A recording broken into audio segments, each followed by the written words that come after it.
বাড়ি ঘর বেইছে গেছাল গা শ্বশুর বাড়ি হেন যাইয়া পরে গেল বিদেশ। বিদেশ গেছে 10 বছর হেন খাইকে বিদেশ টেহা পয়সা বউ ফুলাহানি তিন দিছে ইমরা ভাই বোনের কাছে কোনো খবর নেই। অন্ত অস্ত হয়ে গেছে না আটটা পায় না কথা কয় না কথা পাইজা পরে না ভেবে যে আইনে ফেলাইতে গেছে।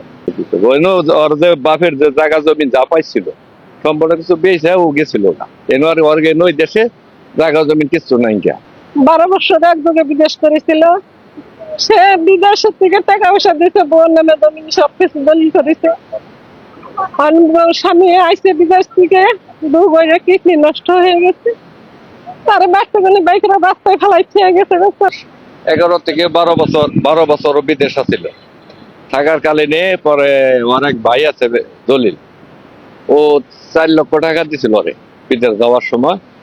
তখন ওই ভাইয়ের লগে কোনো যোগাযোগ করে নাই। ওই বউ আছে বউ লাগে বউ ফলার সম্পূর্ণ টাকা পয়সা ওই দিকেই দিছে। তো 1-1.5 মাস হলো বিদেশ থেকে আইছে। আইলে বাদা এই বাড়িতে আর একদিন আইছিল ভালো থাকতে পরে আমি বলছিলাম তুই এই দেশে কে রাইছ তুই হেন বউ ফলার এই করছ জায়গা জমি যা রাখছে ওই বউর নামে রাখছে। ওই বউয়ে পরে এখন দর্শন করানো কইলো এখান থেকে জায়গা জমি বিক্রি করে নিয়ে সম্পূর্ণ প্লাবাঞ্চল বাসবাড়ি তার শ্বশুর বাড়ি গেছিল। শ্বশুর বাড়ি থেকে ওর পরিশ্রমের টাকা পয়সা দিয়ে ও কাজও করছে।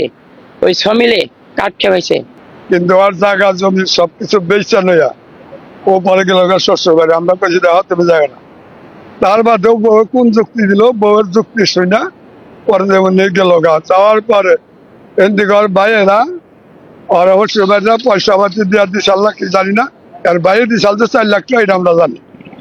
ওই টাকা পয়সা দিয়ে আর পাঠাই দিছে এই বাইরের লোক সবাই যোগাযোগ করেন নাই।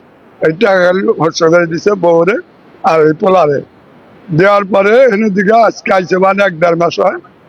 1.5 মাস পরে এই যে একদিন আইছিল আইয়া এই বাচ্চা আমার আইসাল ওর বোন আছে না হেরাও তো অসুখ আইয়া কয়েকদিন পরে আসাল তারপরে দেখা যে বইনের জায়গা হাসপাতালে এন থেকে উপরে জায়গা যাওয়ার পরে এনও আইসাল এই বোনের বাড়ি এনও থাকার পরেও এরা কালকে বলে পাঠাই দিশাল রাত্রে ওই বউয়ের কাছে পুরানের কাছে বউয়ের কাছে মেয়াজ আমার কাছে আমি নাচছিলাম না। তার বাদেও সকালে আমি শুনলাম আর কি যাবো বলে রাত্রে ফালাইতে গেছে গা।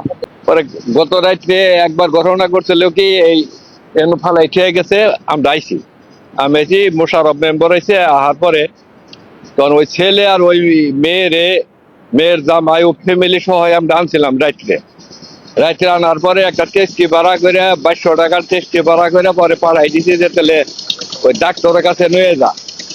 পরে এনু থেকে উঠাইয়া দিয়ে দিছি। পরে রাত 2টার সময় ওই এক লোকে আমার ফোন দিতে ওরা যে আবার এই দিকটা ঘুরতেছে আবার রাত্রে নেয় এনু ফালাই ঠিক গেছে গা।